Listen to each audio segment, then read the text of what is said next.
নমস্কাৰ, মই আজি এজন শিৱভক্ত আৰু তেওঁৰ মৃত্যুৰ পৰা ৰক্ষা হোৱা এটা সত্য কাহিনী ক'বলৈ ওলাইছোঁ। স্থান উৰিষ্যা, পুৰীৰ ওচৰত, চন 1990।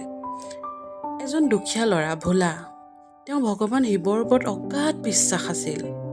প্ৰতিটো মহাশিৱৰাত্ৰিত নিজে খোজকাঢ়ি 10 কিলোমিটাৰ দূৰৈত থকা এটি শিৱ মন্দিৰলৈ গৈ গংগাজল ঢালিছিল। এবাৰ তেওঁ মাতৃৰ বেছি অসুস্থ হৈ পৰিল। গাঁৱৰ মানুহে ক'লে, ভোলা তই এবাৰ নাযাবি।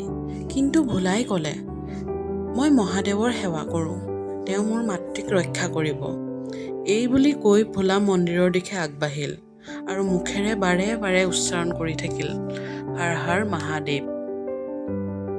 উভতনিৰ যাত্ৰাত তেওঁ হঠাৎ ৰেল লাইনৰ কাষত অচেতন হৈ পৰিল। এখন দ্ৰুতগতিৰ ৰেল ভোলাৰ অভিমুখে আহি আছে। ভোলাই মনতে ভাবিলে, আজি মোৰ সকলো শেষ। কিন্তু আশ্চৰ্যজনকভাৱে ৰেলখন কিছু মিটাৰ আগতে ৰৈ গ'ল। ৰেল চালকে ক'লে, মই এজন দীপ্তিময় চকুযুক্ত মানুহক ট্ৰেকত দেখা পালোঁ।